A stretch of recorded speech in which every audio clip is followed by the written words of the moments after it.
Bonjour, bienvenue à Jésus nous parle aujourd'hui. Merci de nous accueillir chez vous pour écouter et méditer la parole de Dieu. Aujourd'hui, nous aborderons un texte de l'Évangile selon saint Luc qui va nous parler, dans le fond, à travers les lignes, qui va nous parler de la mise en pratique de l'enseignement de Jésus. Je vous invite à nous préparer à écouter cette lecture. Jésus, le roi des rois, c'est Jésus, le bon pasteur. Alléluia, Alléluia, Alléluia, Alléluia, Amen. Lecture de l'Évangile selon saint Luc. En ce temps-là, tandis qu'il faisait route vers Jérusalem, Jésus traversait villes et villages en enseignant.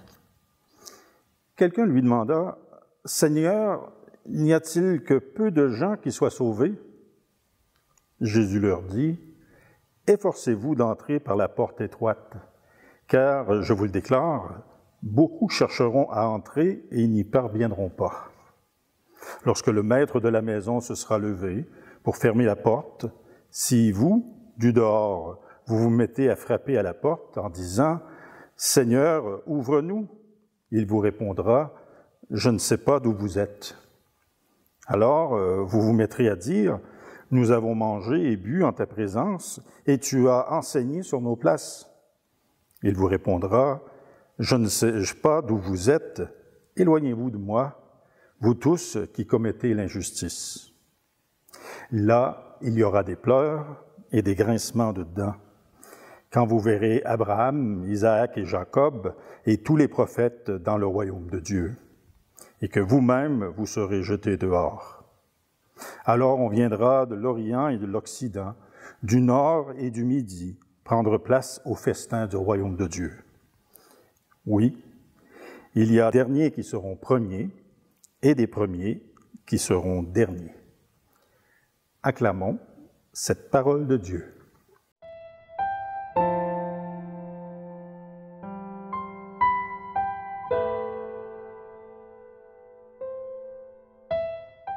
Dans ce texte de saint Luc, Jésus aborde toute la question de son enseignement et il fait des parallèles, dans le fond, avec un maître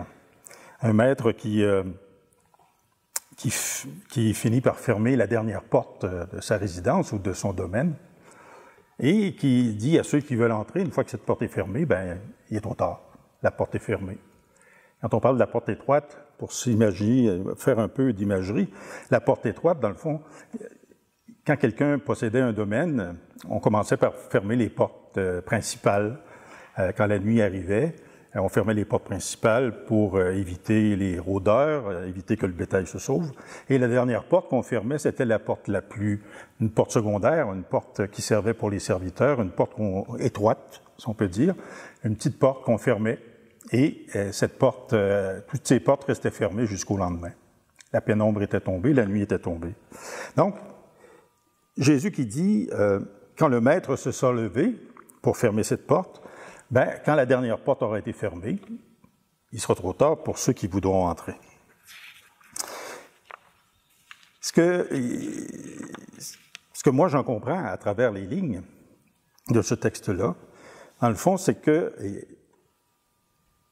les gens, à l'époque de Jésus, sont avec lui, marchent sur la route avec lui, entendent son enseignement.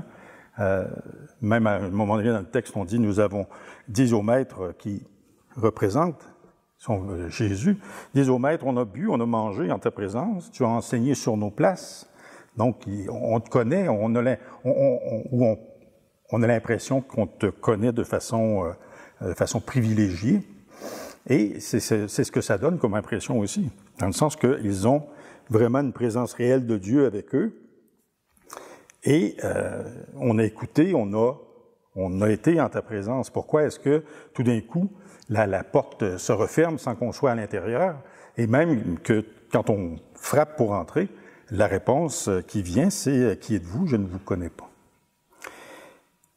Dans le fond, il faut voir à travers l'enseignement qui est donné ou à travers ce texte-là, c'est qu'il faut comprendre que la présence ou l'enseignement de Jésus, c'est pas quelque chose qui fait en sorte qu'on s'assoit ou qu'on est immobile, qu'on reste immobile par rapport à cette présence-là ou par rapport à son enseignement. L'enseignement de Jésus, sa présence, ce qu'il nous demande, on le voit dans plusieurs textes, il demande, vas-y, toi aussi, mets-toi en route. Toi aussi, va enseigner, toi aussi, va répandre la bonne nouvelle. D'être attaché à la personne de Jésus, oui, mais de faire en sorte que cette présence réelle-là, elle soit donnée au monde. Être disciple de Jésus, c'est de faire en sorte que son enseignement, faire en sorte que sa présence soit portée au monde. Dans nos vies, quand on rencontre quelqu'un qui nous frappe par une parole, par un enseignement, et que cette parole-là ou cette phrase-là, elle nous reste et on essaie de la faire sienne, de l'installer dans notre vie et de la faire sienne, puis à toute fois qu'on a l'occasion de la mettre en pratique et encore mieux de l'enseigner à d'autres. C'est ce que moi je relève à l'intérieur de ce texte-là. Si on se dit disciple de Jésus et qu'on s'assoit bien confortablement et qu'on se dit, moi je fais ce que je suis censé faire, donc je suis un bon chrétien, je fais pas de mal à personne, je vais à la messe le dimanche, j'ai été ordonné diacre, tout ça, et tout ça, si ça reste statique, si ça reste là, ça ne porte pas fruit, ça ne fait pas en sorte que Jésus est vivant dans notre monde. Si on est disciple du Christ, il faut faire en sorte que son enseignement soit diffusé, que sa présence soit diffusée dans le monde, que sa présence soit annoncée au monde. Et c'est dans ce contexte-là que ce texte de Luc, dans le fond, il nous dit les derniers seront premiers, les premiers seront derniers. On peut avoir l'impression qu'on est des privilégiés à l'intérieur de la foi chrétienne, mais d'être privilégié dans la foi chrétienne, c'est pas d'être servi, c'est d'être au service. C'est d'être vraiment à faire en sorte que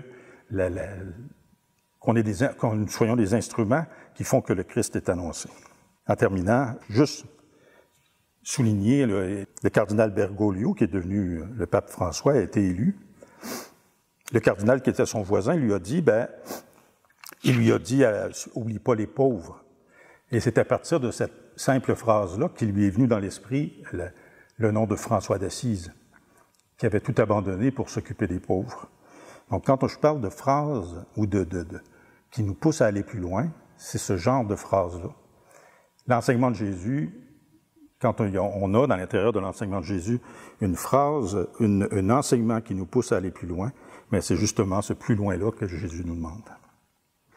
Je vous souhaite cette semaine, puis dans les jours qui viennent, aujourd'hui et encore, de trouver sur quelle route vous êtes invités à aller, quelle phrase ou quel message, quelle dimension du message du Christ vous êtes invités à répandre autour de vous pour que Jésus soit présent dans notre monde.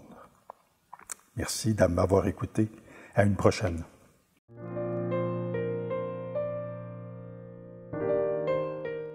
Alors, à travers le court enseignement de ce matin ou de cette journée avec Saint-Luc, nous avons parlé de la présence réelle de Jésus.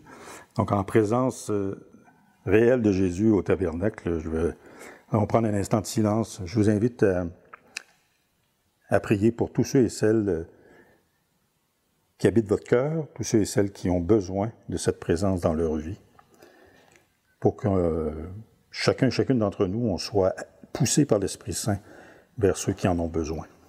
Poussés par l'Esprit Saint vers ceux qui ont besoin d'entendre la parole de Jésus.